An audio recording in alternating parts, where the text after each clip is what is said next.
The Big Red Couch, the podcast about making role-playing games. A group of GMs and players draw ideas from the mystery box and bring their game pitches to you. Good evening, listeners, and welcome to The Big Red Couch, episode 102. I'm Craig, and on the other side of the world, currently being burned by the remorseless energies of the Daystar, it's Ben. What do you do? Shelter indoors, pray for the oncoming winter. Indeed. Live basically only immediately in front of fans. So, 102. What's our amazing, interesting idea? This comes to us from the fertile brain of Thunderstep, and is The Day the Squid Said Hello. So what, we got like a shit together and we got like 2 days warning on this after the tumultuous Christmas season and recent recording of episode 100, so I'm feeling about as unprepared as I think we have been in some time.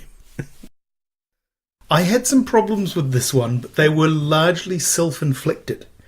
And inflicted by past Craig, because that guy is a dick. I can corroborate that. That seems fair.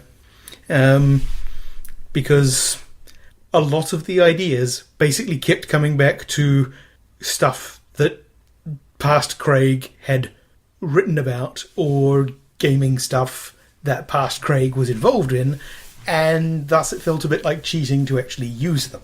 So, thanks a bunch, past Craig. That's dick. not... No, that is not how it works. You can't plagiarize... Well, self-plagiarism is a thing, but if you develop and work on, motifs and themes, that's, a sign of real genius and like, master craftsmanship. Unless the ideas were shit to start with, and then, you're doomed. One of them came from NaNoWriMo, so... Ooh.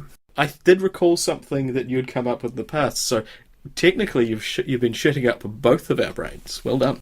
Yeah, go me. Yeah, thanks a bunch, past Craig. What a dick. Indeed. God, I hate that guy.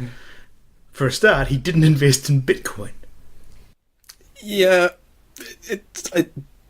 in the alternate reality, I'm sure there is a current Craig trying to figure out how to turn bitcoins into food with varying degrees of success.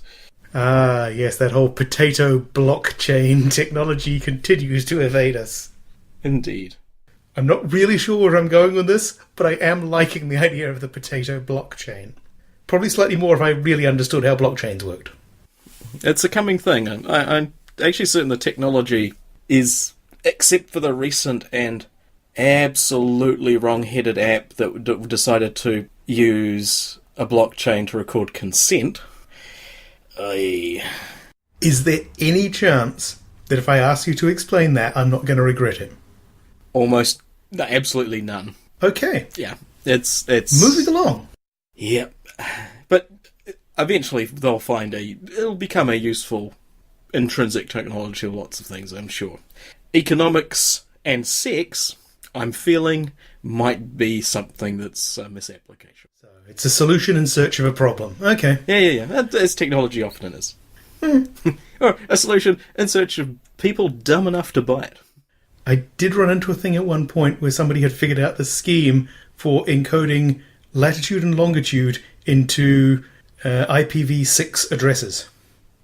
I couldn't really figure out why, other than they'd read a bunch of William Gibson and thought it was really neat. That is so wrong. It got even worse once you learned anything about the encoding system. Yeah. It worked brilliantly, provided you didn't live in the Arctic or Antarctic circles. True. Then it failed. Oh, yeah. You just have to start assigning people entire ranges of IP addresses the closer they get to the poles, because, GPS only has a certain amount of accuracy, especially when the maps implode. Little bit. Okay, so anyway, I'm presumably you don't have to bring that one. Presumably, it can only be used for terrestrial obviously terrestrial, fixed points, which is cool.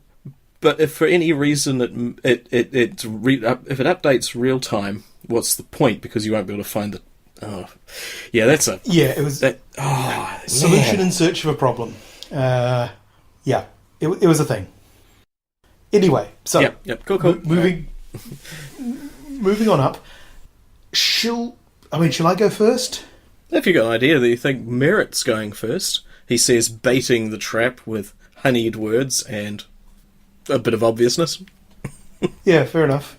Okay, well, getting the misdeeds of past Craig out of the way, the one time I successfully did NaNoWriMo, National Novel Writing Month, which is in fact international. Which is confusing. Needs a name change. Indeed. And well done. I mean, I've never gone to that extent, so I've got to congratulate you for that much. Thank you. It was a novel that was basically a series of linked short stories about space-going giant squid. And so when The Day the Squid Said Hello came up, it did remind me of that whole thing. So that's one mark against past Craig.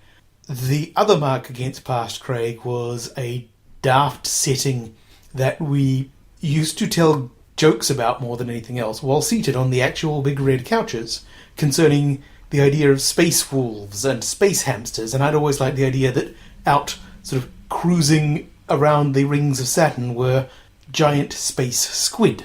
But I think we've already used that somewhere in the grand scheme of big red couch stuff. So Indeed, that also seemed a little bit... Our canon, that being bullshit things we have said, is vast and weighty.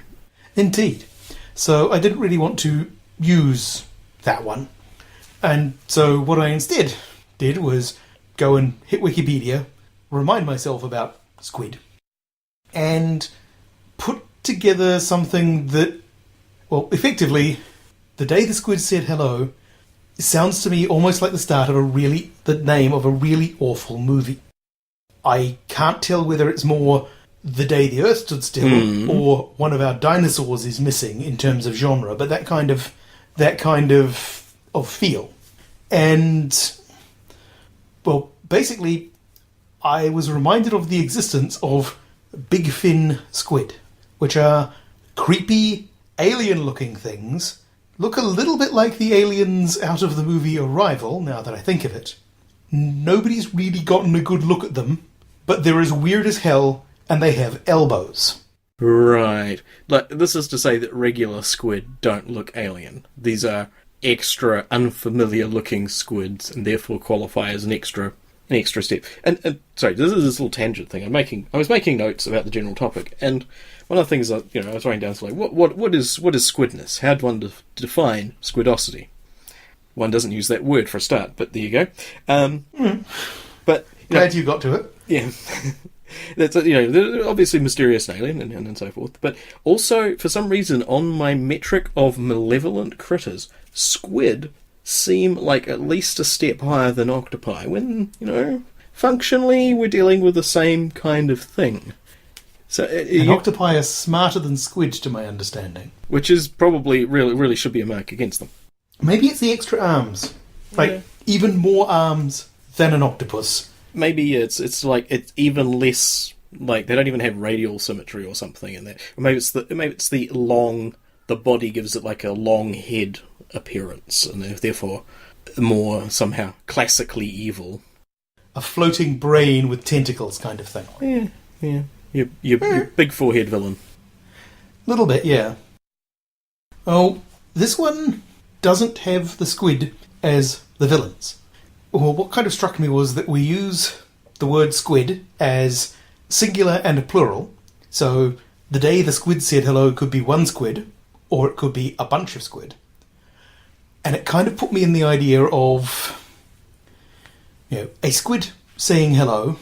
That'd be a bit weird. How would that work?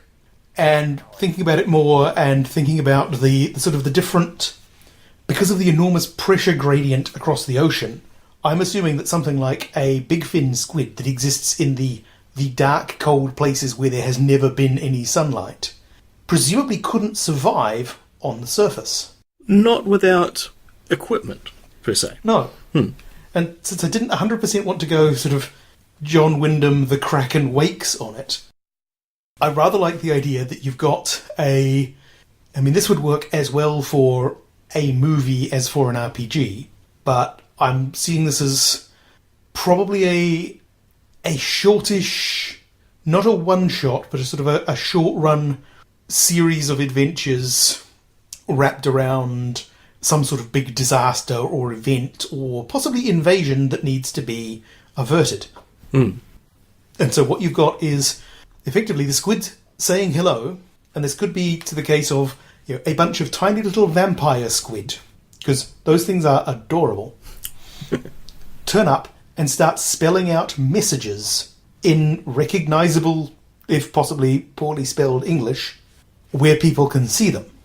And I liked the idea that these messages start with utterly alien things like the big fin squid that are being passed quite literally up through the layers of ocean and up through the layers of different squid-like entities until it gets to the surface to communicate to these weird creatures that exist in, from the squid's point of view, hard vacuum. Or, basically the very thin intermediate zone between the real atmosphere and actual space. As far as they're concerned, you're right. As far as they're concerned, there's nothing to it. So, true. So they exist in this weird boundary layer, and have occasionally been spotted roaming around or trying to roam around, sort of dipping into the atmosphere. And so, yeah, I liked the idea that I couldn't decide whether to go with, yes, all squid are aliens, or just big fin squid are aliens, but I rather like the idea that you've basically got the big fin squids, the brains of the operation in the squid world. They're the thinkers, they're the planners. Everyone else is kind of following along to a different degree, and they've become aware of something that the weird vacuum critters don't know about yet, but we're going to all need to work together to solve it. They've been... What's that line from War of the Worlds? Vast, cool intellects observing our world? Oh, yes. Across immeasurable distance. Yes. Yes, I can't actually remember the line, but we know it. I've probably got the Jeff Wayne version stuck in my head rather than anything. Well, I do too, so thanks very much. Indeed. Actually, no, to be fair, that's pretty good songs in that one. Yeah, no, yeah, it's solid and meaningful prog rock. Pretty good. Yeah, no, I'm liking and enjoying this idea. I had sort of similar kind of notion, but very, very thinly. I literally wrote down a bunch of things that would have worked as our little boilerplate that we put at the top of the show notes as teasers, but didn't really have the ideas for them. The notion of the little vampire squid, immediately I was trying to think of, were they like arranging things to spell the letters out, or was it the image I had was the cuttlefish doing basically the YMCA dance to spell out things in front of someone? Nice, floating in the like ocean. it. Yeah, how cute are we dealing with here? I can't 100% decide whether the threat... I mean, thematically it would be entertaining if the threat was from either even further down, that you've got the big fin squid communicating to these weird vacuum-dwelling primates that, no, the things that exist in the rock are coming. So you could potentially, if you wanted to go full-on the core on it, then you can have the core, but with the aquatic bit of the ship as well. Right. I'm not taking this amazingly seriously, or possibly you do it the other direction, sort of take it from the point of view of, I guess, kind of the invasion equivalent of... Was it Star Trek 4 that had the whales? 5, I think. What was it? There was Space Pudding, Han. Spock's dead, Spock's not dead. No, it could have been 4, though. Yeah. Yeah, I think it was 4. Yeah. Was the whales and the time travel and the transparent aluminium. Alright, 5 was God. We're looking for God. Though, yeah, I didn't see either of those very many times. The clips keep coming up, but Indeed. Yeah, so you've potentially got a... I like the idea of the squid are trying to communicate. They're maybe not doing a very good job of it, partially because this message is being passed along a chain through the ultimate game of telephone or Chinese whispers, depending on which imperialist language group you grew up with. yes. So the squid chain is not strong when it comes to accurately passing on information. Yeah, I mean there was one of the C.J. Cherry science fiction series, the Chanur cycle, which from memory had the whole thing of the non-oxygen breathing aliens, and there was a case where nobody could really understand what one of that group of aliens spoke as a language, but there was this other of that group of aliens that they could sort of vaguely understand, apart from the fact that it had 7 brains, all of which talked simultaneously, so you were kind of trying to figure out what it was getting at from the translation. Giant game of intergalactic charades. Pretty much, yeah. Yeah, and the David Brin's Uplift series also had the hydrogen breathers or something being very, very inscrutable on a level. So we're dealing with something a little bit like that, which makes sense. The idea that and I like this idea even better because it actually has a bit more potential, but the idea of effectively an inverse bathysphere dragging its way out of the surf and sort of clumsily trying to jet and tentacle its way around and investigate this sort of weird, blazing hot, atmosphereless world on the surface. Be very careful with some things and being just not realizing that other things are, structures or of any importance.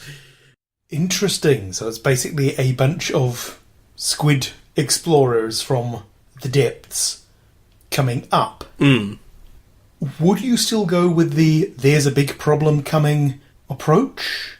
It depends on the setting. If it was kind of a monster of the week kind of we deal with strange problems, this could be just an opening of another part of the world and they realise that, bottom of the sea is a place too. Okay, maybe that'll come up later. So it's part of maybe an introduction. But yes, or it could easily be an escalation of the chain of first we're sending messages via intermediaries. Eventually, some of the big brain squids will make their way to the surface to try and make their case. Interesting. I've got sort of a halfway zone of an idea between those two. That if you go with the idea that there is a threat coming from outside of the Earth, for whatever reason these creatures at the bottom of the ocean know about it and humans don't, and so they've basically done the equivalent of equipping a spaceship and sending it out so that it's in a position to blow up the approaching whatever.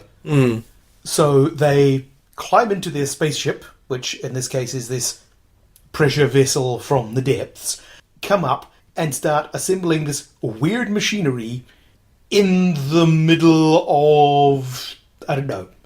I'm trying to think of where a really fun and annoying spot to have a bunch of squid who don't necessarily understand that these things scuttling around are people, build their weird machinery. Yeah. It's the equivalent of people building an oil derrick somewhere inconvenient, and it's like... Oil rig, actually, because derricks are land-based things. Yeah. Basically, yes, the environment, whatever, this is much more important.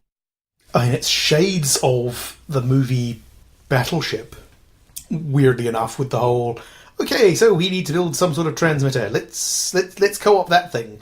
Except in this case, and I like the idea that they're not actually the bad guys, and that once you get past are these guys the bad guys, oh god, that's the creepiest fucking thing I've ever seen in my life. And somehow figure out a way of communications, you can have some fun with the humans and the squid working together once you've got past the monsters from the depth bit. Figuring out that, yeah, it's clear they're not on a rampage. They're on a something page, though. They're building stuff. Yeah, which is novel. I think one of the inciting incident for the squid could be some sort of something like neutrino activity, something that, you know, could be streaking through the earth undetected, unless you're sitting at the bottom of the ocean going, yeah, wait a minute, the amount of weakly interacting particles that we've been keeping an eye on for a really long time, because we don't get a lot of photons, guys. Has you know, like the way that they find a salt mine or something, put gigantic tanks and put like 2 teaspoons of detergent in it, and then watch very carefully when things get interacted with. They can just do that normally, and it's not so much that, you know, there's been like, it's that they've been watching this very consistently over a relatively long time, because it's basically a version of their weather. And the last time that an increase in and the same pattern was the last time that, you know, the atmosphere caught fire and things were really, really concerning for a while. And they feel ambivalent about the creatures that live on the surface occasionally drop stuff on them. Sometimes it's, you know, tasty whales, or sometimes, you know, ships or so forth. And some of it's, you know, interesting and glows and they can tinker with it. But they feel somehow responsible because they're aware of this this possible calamity. So yeah, they've been looking at the space weather in a way that's actually easier for them than it would be for. I am imagining the sort of squid equivalent of a bunch of scientists sitting around arguing. Look, they're much closer to it. They must have noticed. How could they not have noticed? Wait a minute, they're bathed in photons the entire time. Oh, they'll never see it. Oh my god. Yes, indeed. So that yeah, and, you know, last time everything was really quite inconvenient for a while, and, you know, ash floated down from the surface for basically forever. Yeah, and they're sort of going, okay, clearly they don't know what's going on. It would be a lot of work to explain it to them. Let's just go up there, sort it out, and, you know, we're good. And there's some sort of terrible thing chomping its way towards Earth. But, you know, provided that the PCs in the game are working for a organisation interested in constructive solutions, and I'm rewatching an anime with Dee at the moment called Creators, in which the central shtick is that someone has found a way to break fictional characters out of their worlds to bring them to the world of the artist which created them, to destabilise it and probably destroy everything. Huh. And they've met several of these people, and some of them have been convinced by the antagonist, the villain of the piece, that they're doing this thing for a good reason.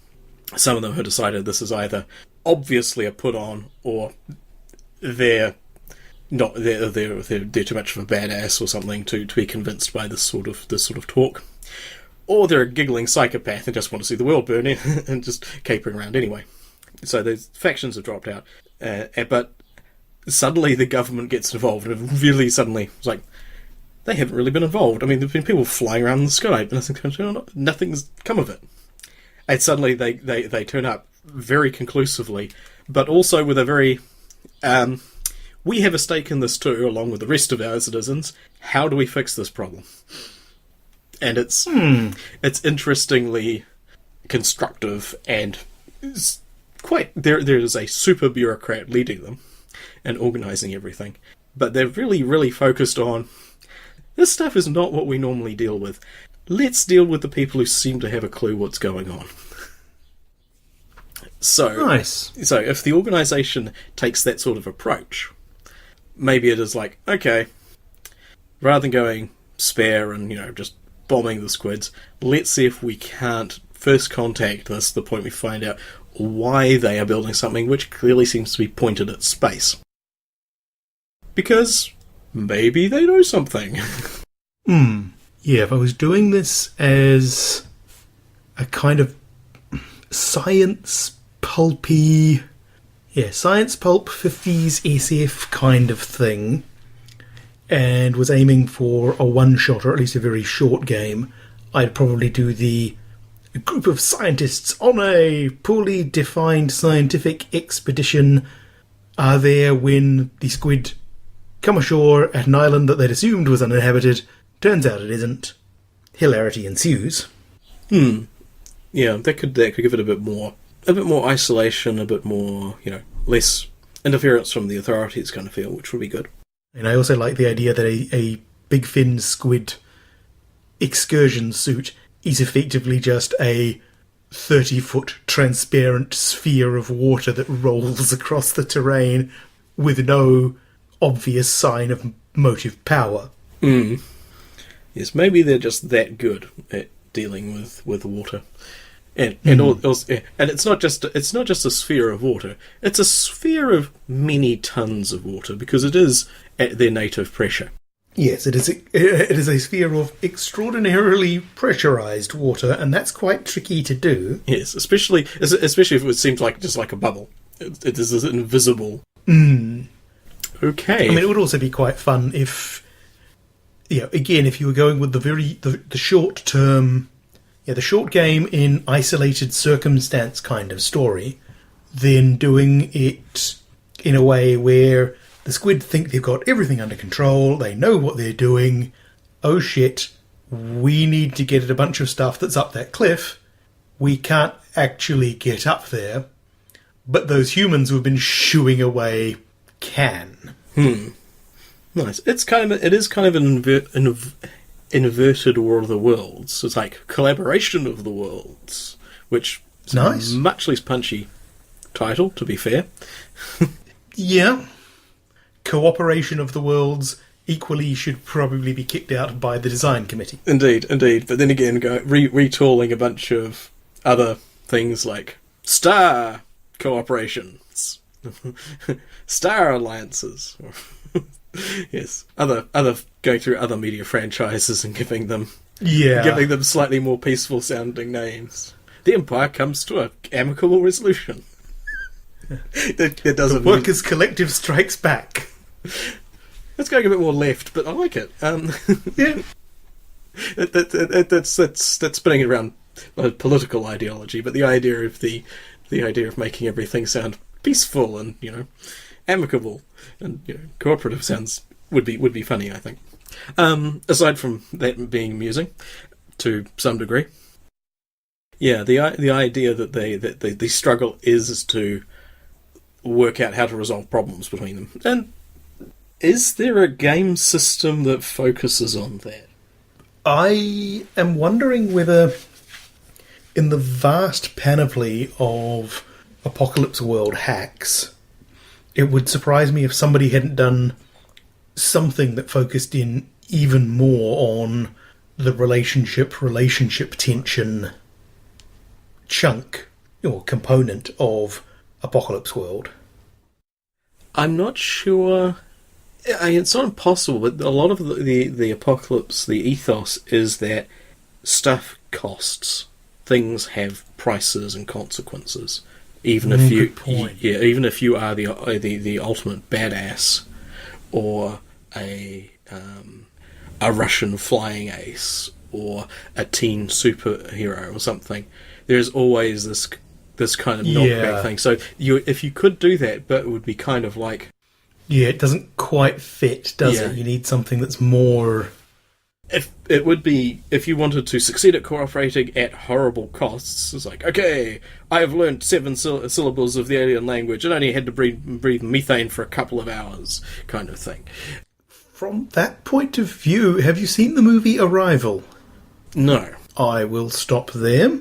I did kind of get horribly spoiled at some point, but yeah, I should do it at some stage. Because, yes, I am noticing an alarming number of parallels in what we're talking about here and that movie. It's basically tentacles. There are a lot of tentacles involved. So yeah, I think we've kicked that one. Yeah, more and more I am liking the idea of humans happened to be there at precisely the wrong moment when a big fin squid expedition comes up to solve this problem, intending to do it in a way so that nobody on the surface ever knew they were there, and so you can have the fun moments of, well, this is awkward. But if that's not the case, then I really like the sort of agency that is about solving problems, not just nuking them until they sink back to the depths from which they came, and the message passing between various sorts of squids and that kind of thing. I think those are the two bits that appeal to me from that one. But system-wise for the communication one, I'm sure there's something out there, and hopefully somebody from the audience can make a suggestion. It would probably actually come off something that's a bit more sort of social dynamic, court intrigue, moving social spaces around kind of thing. I mean, you could, in the old-fashioned way, you could fudge it with skill rolls, but the idea would, I think, maybe Fate tooled up specifically for that purpose would be the appropriate thing.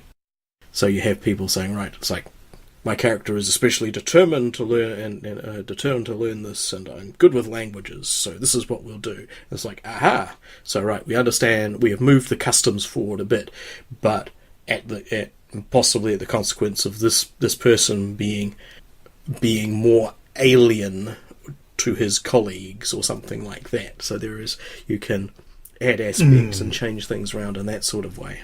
I've yet to see, possibly because it would really benefit from expressing things diagrammatically, because it doesn't work as well like just saying, okay, my relationship with the squid engineers is now 7, but my relationship with the squid hierarchy leaders is now 4. That doesn't work as well. There was the game, fate-based game, Diaspora, or Diaspora, depending on pronunciation. Yeah. Which did have a bunch of stuff to do with social combat, which did get treated schematically, if not geographically. Yeah. In that you were literally moving people to different, at least in theory, you were moving people to different opinion spaces. Yeah. And that overlaid with kind of like, okay, how do we solve the problem of? And so you go, okay, we reckon we've got the solution, but we need this person to help us achieve it or to finalise it. And that might be the kind of thing you're trying to do, to get that sort of again, that sort of collaboration with around obstacles. Yeah, that could be interesting. Don't know how compelling it is. It would be for a lot of people as a role playing game, but I've heard of Stranger Things. There is a it's on Netflix. There is a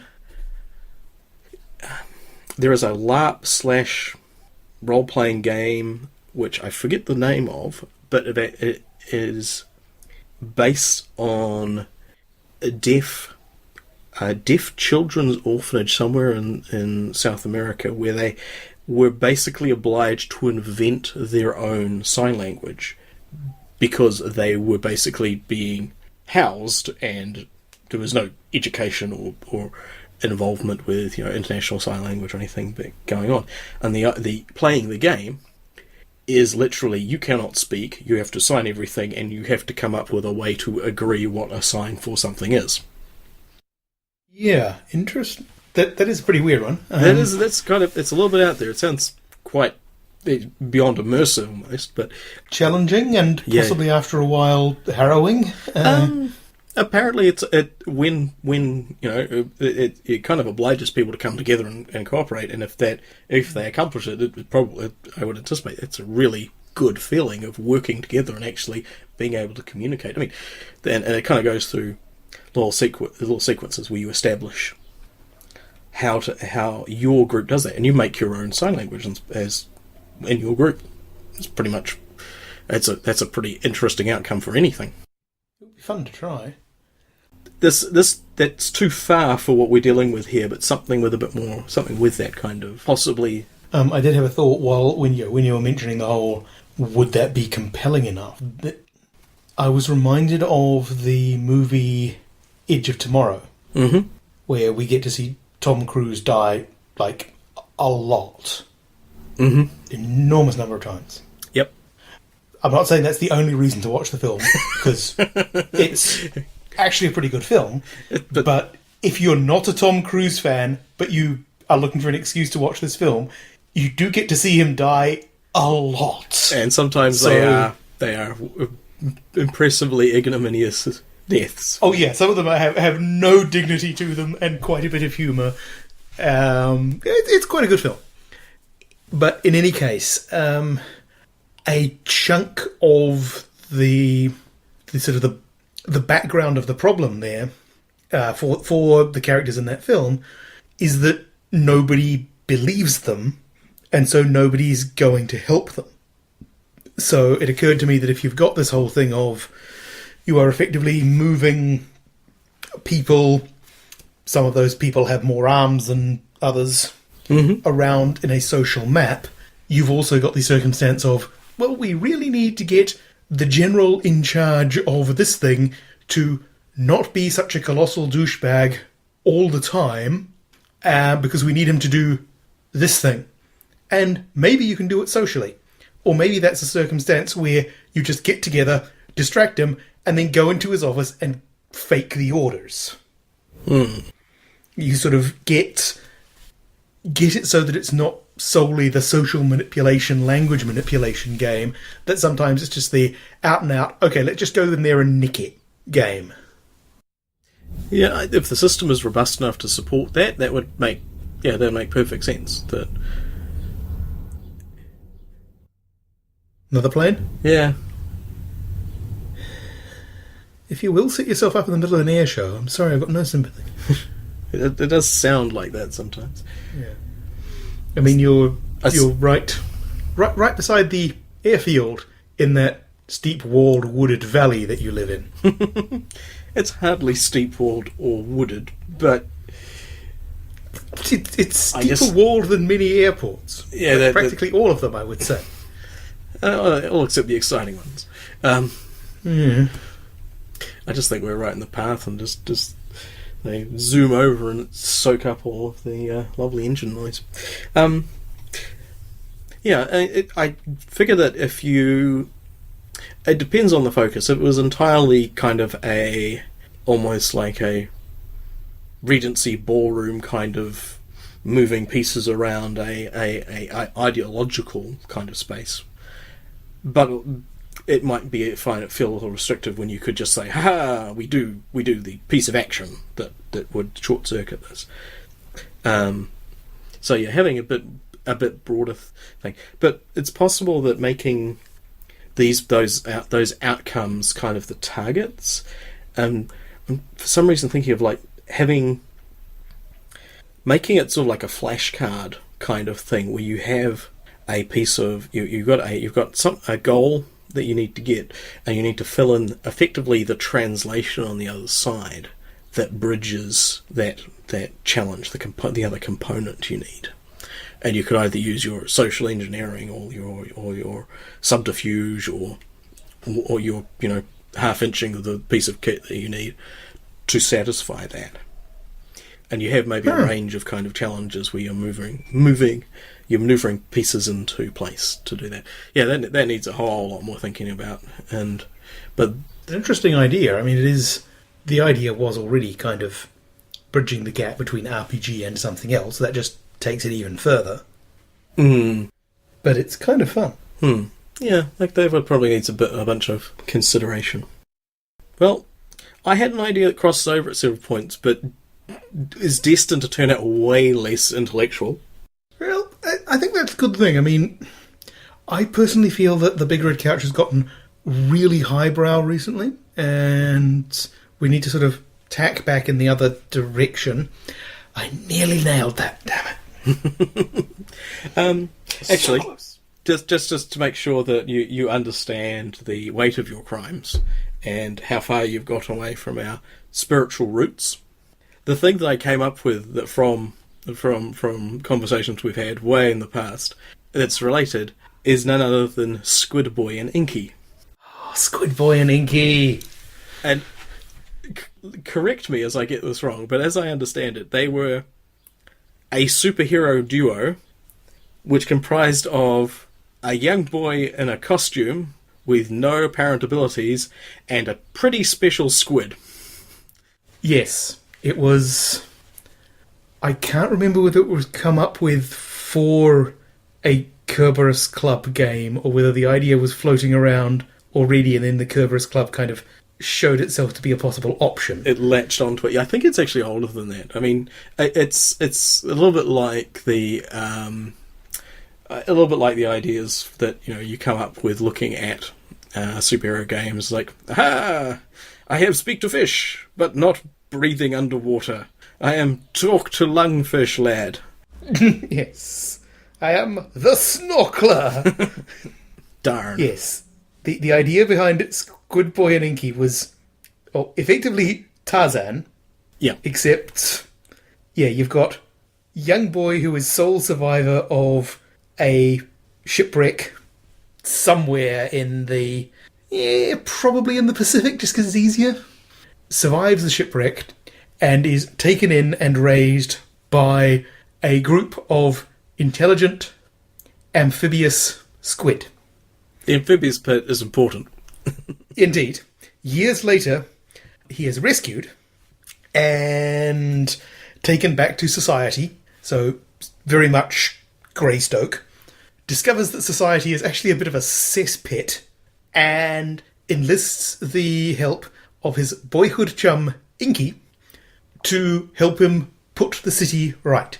And so you've got Squid Boy, who doesn't have any special powers, but he's probably in really good physical condition. So your fairly standard superhero-verse, top physical condition kind of person. Your pulp athlete polymath kind of character. Yeah. I mean, if we're going with the Avengers verse, this is somebody at the Hawkeye Black Widow scale, where they're about as good as a person can get, but they're not supernaturally anything. Mm-hmm. And then you've got Inky, who is a human-sized, human intelligence, amphibious squid, who can maybe pass for a human if he drapes himself in a trench coat and puts a hat on pulled down low. Maybe. Oh, and tucks his tentacles in. They fight crime! Yes. We did then... I know when we were trying to figure out stuff for the Kerberos Club, we did come up with the idea that you could actually play them as one character. The rules did, at least within the Fate version, did let you do that. And the idea that you'd have a amphibious squid as a member of the club, possibly masquerading as the ambassador from the pelagic realms, just because it would be quite funny to have the circumstance where the Queen's messenger arrives because something involving the Kingdom of Atlantis has turned up and they need their ambassador, and then you've got this squid in a top hat and a very complicated dinner jacket attempting to hide behind a card table because he's just been sprung. Well, maybe he is in fact the ambassador for the Pelagic Realms, but it interferes with his true calling of fighting crime. I hadn't thought of that one. We just thought of it as this was the excuse that was given because, what are you talking about? This squid is a diplomat! Of course you must let him into your club. Yep. Yes. What do you mean you're not going to allow the ambassador to dine at your hotel? Do you have no idea of the diplomatic insult that will be delivered if you don't do this? Fetch your finest mackerel. And then it comes back to bite them in the tentacles because it is the role of every GM to drop a rabid badger in the player's laps whenever possible. Make their lives interesting, I believe is the phrase. But I may have misunderstood. Also, does anybody know how you get rid of a badger? It's looking at me. So yes, that was Squid Boy and Inky. Yep, and so consequently, the thing it made me think of was that obviously the day the squid said hello was the origin story, which could work. Yeah. It's less of a game, more of a backstory kind of idea, but it could be a little bit of a lone wolf one-on-one session as the player role plays the fateful day where the dynamic duo meet. Yes. So that's the that's the depth of your crimes against squidosity. Work that in. Wow, I was thinking you'd come up with something way worse. I mean, yes, that is as bad as it gets. Fair enough. The idea I actually settled on that wasn't just nicking your old discards was more of a pulp sci-fi action thing, brave men and women braving space, possibly in a a sort of relatively desperate situation, some sort of resource conflict over a planet. It's inhospitable, and they're picking over sort of like old ruins or abandoned bases or something, and they run into a small squad runs into a squad of their fierce enemies, these squids, which at this point I guess we'd probably go with the humaniform, possibly mind flayer looking sort of thing, but they are functionally just another culture that has space travel and so forth and ray guns, and they're battling furiously in a relatively isolated, hostile environment, attempting to gain the upper hand for their culture. Other than the fact that they have ray guns and they're not very happy with humans in general, not much is known about them, except in this isolated circumstance. Because normally, when in conflict in this setting, you're chucking electronic junk at one another over vast distances and so forth. Not much, and not much of actual contact has happened between them. When entrapped in this desperate situation, they fall into an enemy mine kind of setting and discover that they have a language in common, which is about as unlikely a thing as is possible. It's like the squid says the idea is like this: someone says hello, and it's like, aha, it speaks English. It must be, holy crap! How do you know English? How do you know squid? What do you? It's like, okay, something is up. And the idea of running a scenario where they, in this isolated situation, they feel that they have to piece together the reason that they have this completely unexpected commonality in their cultures, and what that has to do with the horrible war that they've been fighting. Nice. I mean, call back to enemy mine alone, but also nice. Yep. Blanking on why they were antagonists in Enemy Mine, or why they could speak, except maybe there was a 70s science fiction thing and people didn't generally put that kind of anthropological stuff out in movies, but... From memory, in Enemy Mine, it started out that the two didn't share any language whatsoever. Ah, right. But the 8 Drax, I'm thinking? Mm-hmm, I think so. Yeah, it starts off with the alien learning English, though the human picks up the occasional word of the alien language, and then you get this kind of relationship building or relationship defining moment between them where the other one, the alien, agrees to teach the human the Drax language, which I think comes back when the human gets rescued and he's delirious and he's muttering and this kind of thing of, holy shit, he's speaking Drax. It was, yes, not a bad film. Clearly I remember more of it than I thought I did. I remember so little, I'm wondering if I've actually seen it, except in passing and clips and things and so forth. Discussion. It's a known entity, but yeah. But the idea that of trapping them in this circumstance and then going, hey, check it out, you guys got more in common than you thought, and letting the mystery unravel at that point. I haven't decided what the answer to the mystery is, but that was going to be my question of would you already have decided what that mystery is, or would you use either an existing game that has that kind of mechanic or introduce it so that effectively the players are deciding what the solution to that mystery is? It would depend on your feelings about such things and how good an explanation you have. Those are two valid approaches, I feel. And if you feel that your idea for the backstory and reasons kicks ass, go for it. If you want to play to find out because you're keen on that sort of thing, equally valid.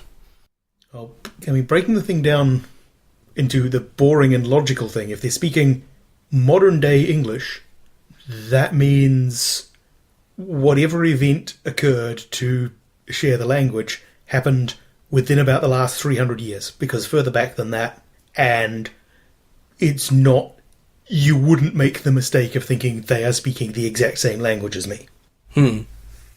There's a bunch of words that wouldn't exist and a bunch of words that don't exist anymore.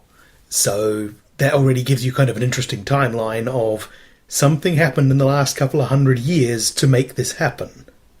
Or did it? Yes. If it is that sort of, holy crap, we are speaking one another's contemporary language and allegedly we have had no contact. What is going on here?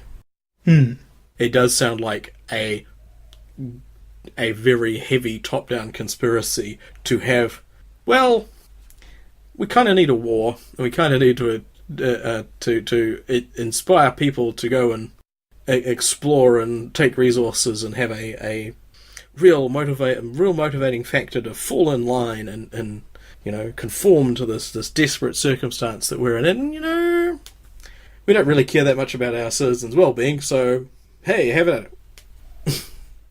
I thought of a creepy-ass version of it that's somewhat based on the movie Moon. Well, you've potentially got... I'm not sure how it would play out in game, and I suspect the players would hate you for it, but you could have the circumstance where, oh yeah, all of that human history, yeah, we implanted that really well, didn't we?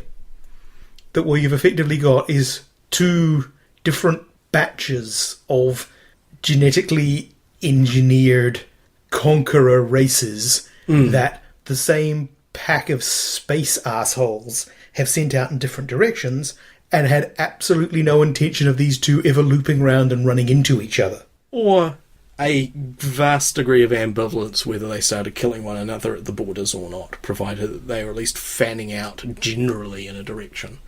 And they're both generalists, but they've both got their own kind of strengths and so forth. And maybe a little bit of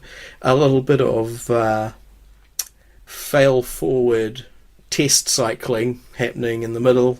Not a bad thing. You can do a little bit of since you get both the results from both sides because you're running everything behind the scenes. You go, oh yeah, that seems to work. Of course, you've got to then hope, or I'd hope as a player, that there's going to be a scene where the combined fleet of both sides turns up and kicks the mortal shit out of the guys who did it. Yeah, I assume that there is a science fiction story where the enlightened galactic empire rolls up with, says, hey guys, you want to join the club? And humanity goes, well, there's some pretty shiny spaceships you got there. We're interested. What's what are the terms? Basically you're back of violent assholes. We're going to have you fight all our wars for a while. And it's like, what if we say... Things start glowing and humming. Okay, I guess that's what we're doing. Yeah. This wasn't the you have the option of saying no sort of question, was it? Our mistake. Never mind. Well, you could say no, but then you disappear in a glittery cloud. So, yeah, that probably exists. These days it's probably horrifyingly problematic on a bunch of levels, or really interesting. Or both. First one, then the other, I think. Yeah. But yes. It's got shades of yet another Tom Cruise science fiction movie. Yeah? Oblivion. I've not seen that one at all, and literally no one talks about it, so that's aside from yourself. Fair enough. I may be the only person who's seen it, I don't know.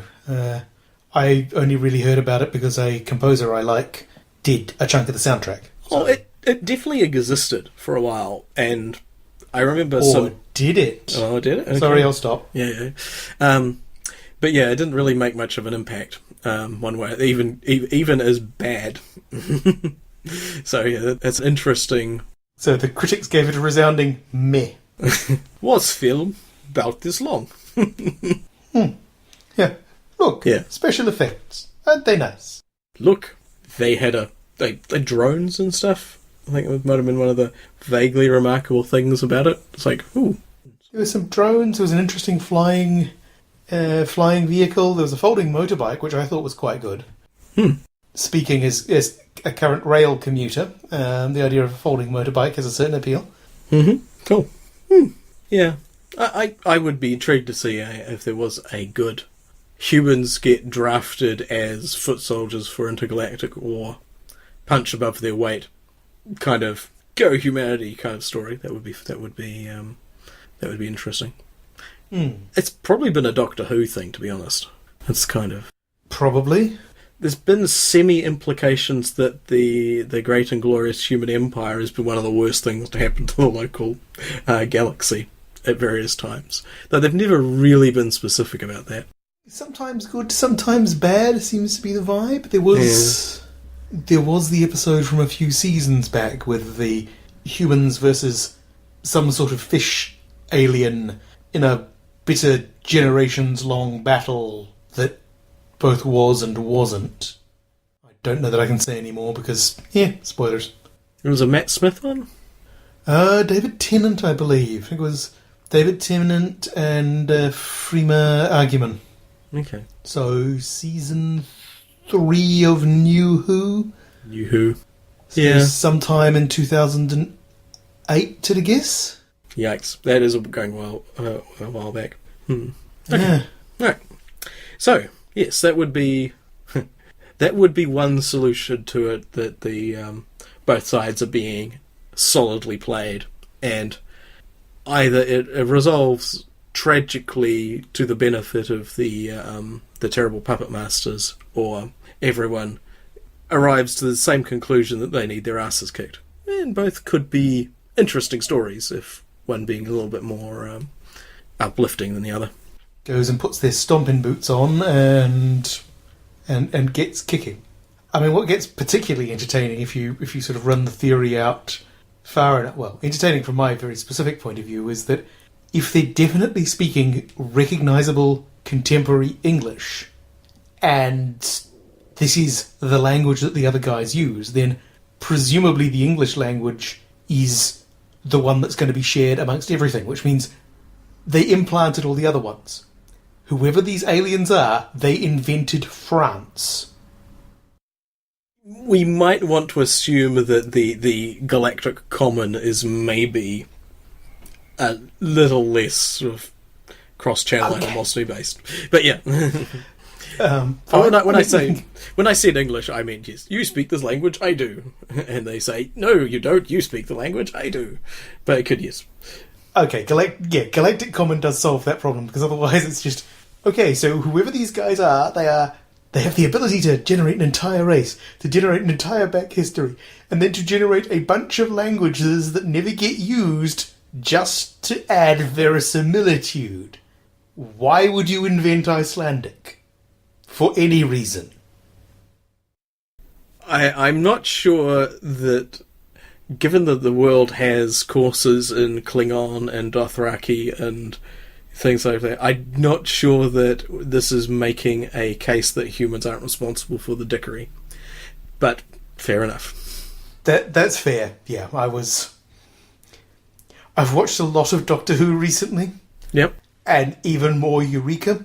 Uh-huh. So my mind is going more than usual towards the what is the most unlikely pseudo-logical consequence of this thing.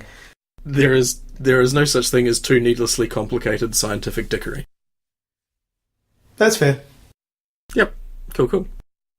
Alrighty, so those are all facsimiles of ideas that we had for the day the squid said hello. Idea adjacent concepts. Indeed. Ideation. But possibly not ideas.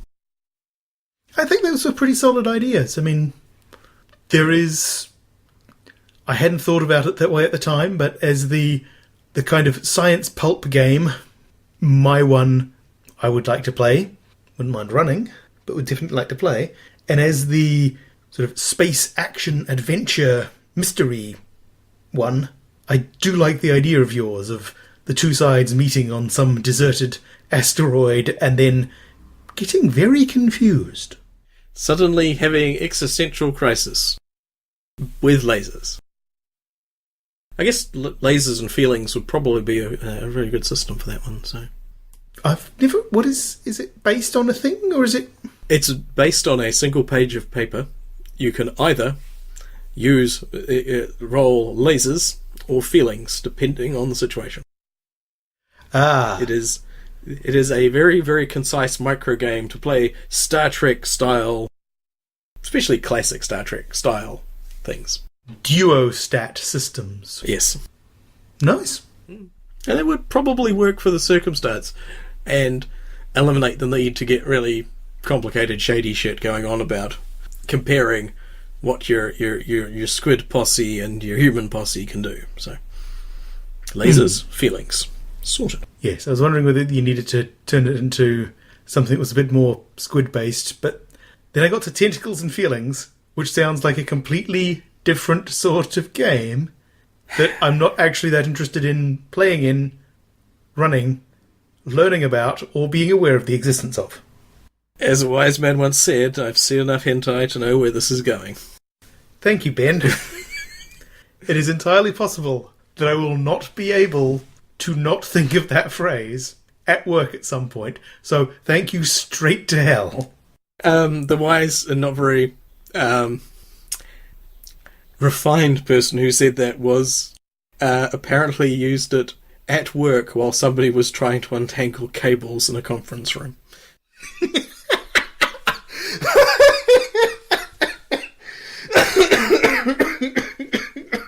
Oh, that's awesome. Yeah. Right, I think so. We've ploughed the good ship Squidosity into the shoals of horrifying meme abuse, so I think our job here is done. Yes. Audient, you can take it from here. Though we'd rather Please, you just took it away. take it far away from us. Find a quarry somewhere. And put it out of its misery. Unmarked grave. Midnight. It's the only decent thing under the circumstances, and it's what these ideas would have wanted. Indeed. Merciful release. Alright. Well, thank you, everyone, for... I presume everyone's actually just turned off now. I think we're good. We should just end the show. There's any brave souls still left, or you're stuck, mid-commute, I'm sorry. And we'll probably not see you next week. Both for the content and for the traffic. Indeed. I can see people swatting at their phone, desperately trying to stop us from talking at them. Ah, well. Take care, and I guess we'll see you next time. See you next time. Have a good one, Audient. Bye-bye. Want to hear more of our shenanigans? Then go to hoarde.net and click on the button that looks like a couch. The Big Red Couch is released under Attribution, Non-Commercial, Share-alike 3.0 Unported from creativecommons.org. All music on the show comes from the album Universal Fluff Theory by Krakatoa. Visit them at krakatoa.com or follow the link from our page. See you next time!